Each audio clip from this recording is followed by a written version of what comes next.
Luego, el caso del feminicidio. En el feminicidio pasa algo que ya lo tenemos totalmente estudiado, hay un diagnóstico que estamos permanentemente actualizando, pero el problema que tenemos, dos problemas fundamentales. El primero tiene que ver con la definición del tipo penal, ¿sí? Cada congreso define su tipo penal como quiere. A mí me parece que el mejor tipo penal es el que está inscrito en el Código de la Ciudad de México, en los dos, en el penal y en el de procedimientos penales, porque es el que tiene mayor efectividad, además porque ha habido un proceso en las propias reformas que ha sufrido el Código Penal de la ciudad, al inscribir. Ya sé que es una discusión que nos ha llevado con los penalistas horas y horas y horas de debates, pero la verdad, cuando hablas desde un enfoque de derechos humanos, sí tienes que inscribir desde la naturaleza penal también algunos conceptos subjetivos, ¿sí? ¿Cuáles son estos elementos subjetivos? El odio, ¿sí? La misoginia, la homofobia, etcétera, etcétera. Bueno, el Código Penal de la ciudad no tenía misoginia, pero sí tenía crímenes de odio, homofobia, etcétera, etcétera, que en el 2008 se reformaron y se integraron al código. Cuando inscribimos el tipo penal aquí, en época de Marcelo, a Marcela Lagarde y a mí nos invitó la subprocuradora a discutir el concepto del feminicidio, tomamos en consideración ese progreso que tenía el Código Penal de la ciudad. Al mismo tiempo, Peña estaba discutiendo igual el concepto de feminicidio que le estaba haciendo Patricia Olamendi y Rosario Robles, y entonces ustedes ven, más o menos entran en vigor los dos tipos, las reformas para integrar el Código Penal, el feminicidio, y ustedes ven los resultados, y es mucho más eficiente la persecución y fincar responsabilidad penal, invocando, fundando la carpeta de investigación, invocando la legislación de la Ciudad de México respecto de la legislación del Estado de México. ¿Qué quiero decir? Hay más feminicidas privados de su libertad respecto de los cumpliendo una sanción punitiva respecto de los que hay en el Estado de México. Cuando el Estado de México tiene más feminicidios que proporcionalmente que la Ciudad de México. No quiere decir que la Ciudad de México esté bien, es vergonzoso. La Ciudad de México tiene muchísimos feminicidios, pero es muy alto, más alto en el Estado de México. Más alto incluso proporcionalmente, tiene más habitantes, pero proporcionalmente también es mucho más alto, pero porque tiene ese efecto de tipo de concepción jurídica, el tipo penal. Y si bajas a los estados, tienes el mismo problema. ¿Qué es lo que hay que hacer? ¿Qué es lo que hemos pedido? Que todos los congresos locales unifiquen el mismo concepto de feminicidio, del tipo penal. Ese es lo primero. Bueno, y la otra, lo que tiene que ver con las políticas de prevención. En México no hay políticas de prevención, en nada. Y la política de prevención tiene que prevalecer antes inclusive que la atención. Entonces nos estamos dedicando a medio atender. Ay, ahí está un centro de justicia, ay, acá está un refugio, ay, acá está el otro. No, y entonces estamos desbocados en eso, no nos damos tiempo a atender toda la magnitud del problema y no estamos trabajando en la prevención. Ahí es donde está el problema. Por eso, en la plataforma, ya sé que no debo decir, pero en las plataformas que se están haciendo ahora para entrar a la competencia, pues se tiene que establecer con toda puntualidad el compromiso hacia las políticas de prevención de todas las formas de violencia contra las mujeres. Es más, para decirlo de manera correcta, de todos los tipos y modalidades, como dice la ley, de violencia contra las mujeres, donde una modalidad, la más cruel, la cruenta, la última, es el feminicidio, exactamente. Y claro, da alternativas. A mí me preguntan mucho, a ver, y con mis amigas feministas entro mucho en ese debate. Y miren que yo soy una feminista más o menos radical, Radical porque entro a la bronca de raíz, no radical porque soy esquizofrénica. ¿Ah? Irracional, no. ¿Saben qué pasa? Que sí es necesario, además porque estoy convencida del debido proceso legal y de la proporcionalidad es un principio fundamental. ¿Quiénes son abogados aquí o abogadas? Bueno, a ver, la proporcionalidad pues define pues que la comisión del delito se sanciona en función de la proporcionalidad de esa comisión, o sea, de ese delito. No vas a castigar pornografía infantil igual al que está vendiendo una película en la esquina de pornografía infantil, al que está filmando o al que engancha. Pues la proporcionalidad, a eso me refiero. Bueno, pues igual pasa en el caso de la violencia contra las mujeres. Igual. Aquel que perpetra una violencia tal que mata a una mujer, pues no puede ser igual al que está empezando a gritarle. ¿Sí me entienden? Pues no puede ser igual. Entonces, hay que meter a todos a la cárcel. A ver, no, perdónenme.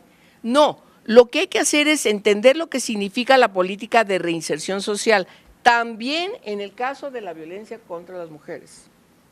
La reinserción social, los cambios que se tienen que dar insertados en la propia comunidad para que se integren en la propia comunidad. Y la comunidad claramente tiene que determinar cero tolerancia a cualquier forma de violencia contra las mujeres, o tipo o modalidad de violencia contra las mujeres.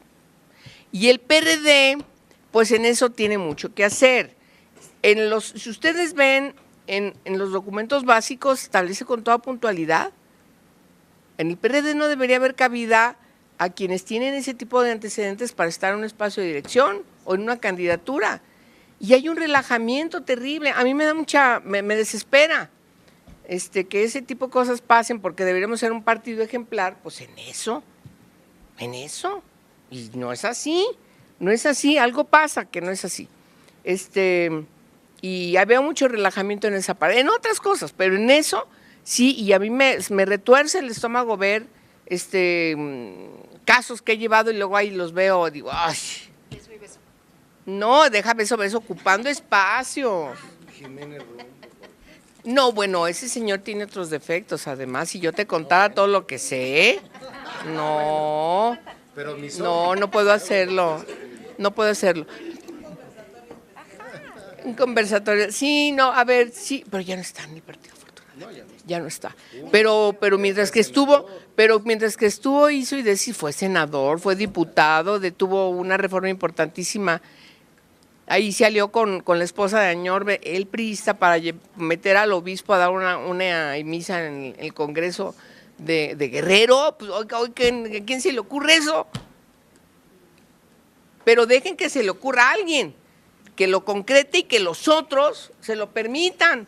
En Guerrero, digo, ni en el Congreso de Aguascalientes pasaría eso, que son bien mochos. Yo allí vivo. De veras, ni en lugar más mocho se le ocurriría a alguien llevar al obispo a dar misa adentro del Congreso. Pues en Guerrero, llevó al obispo a que echara una misa cuando andábamos impulsando, y se opuso terminantemente. ¿Pidió limosna? Cuando estábamos impulsando la interrupción legal del embarazo, que al gobernador, ¿te acuerdas, no? Aguirre manda la iniciativa y dice, ya tengo todo garantizado. No, ¿cuál? No. A ver, ese tipo de cosas no pueden seguir pasando en el partido. ¿Cuándo las iremos? Muchas gracias por haberme invitado. Muchas gracias.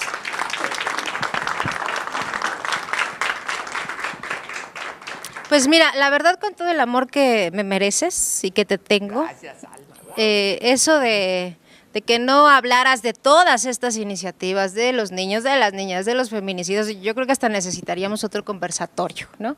Pero pues sí, saber que los que nos escuchan, que los que están aquí presentes sepan de primera mano qué se está haciendo, ¿no?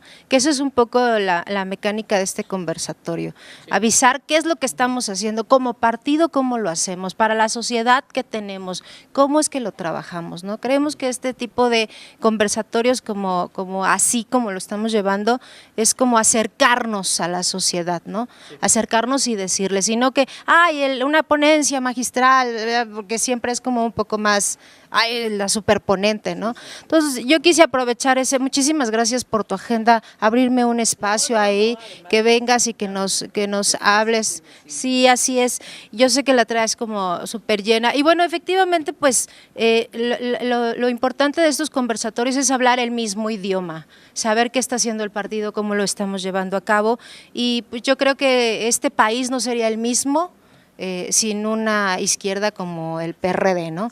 Hemos sido revolucionarios y siempre hemos estado a la vanguardia, como bien lo dijo el chico en la Ciudad de México, bueno, y ya ustedes lo sabrán. De cualquier manera, los esperamos el próximo miércoles, tendremos estos conversatorios, tenemos temas muy importantes para ustedes, hemos estado trabajándolos, esperamos que nos acompañen de verdad y seguir, ojalá que no sea el primero, que no sea el último, por supuesto, y síganle en redes. Angélica de verdad es una mujer súper eficiente, súper trabajadora en esto de redes, así es, nadie de ella los hace.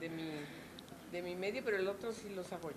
Entonces, ahorita si quieren pídale el tweet, da información muy, muy certera, es ardua, es trabajadora, síganlas, de verdad, síganla por redes. Y, oye Angélica, nosotros tenemos un presente para ti, nosotros creemos que, y a todos ustedes también, creemos que esta dirección, los conceptos deben de ser, los objetos utilitarios deben de ser tratados no nada más como objetos utilitarios. En estos paquetitos que nosotros les entregamos vienen los temas y conceptos de empoderamiento, de discriminación, de participación política, de equidad de géneros, todos estos conceptos que están aquí en una libreta, en una taza, en un folder, en un separador, este es para ti. Muchísimas gracias a ti por acompañarnos y bueno, por supuesto, tu reconocimiento, un reconocimiento que te hacemos con mucho cariño, porque efectivamente ya lo dijo Carmen, el PRD sin Angélica de la Peña no se visualiza, ¿no? Y bueno, otra vez, un fuerte aplauso por favor para Angélica, gracias y los esperamos el próximo miércoles, muchísimas gracias, gracias a todos ustedes, hasta luego. Muchas gracias.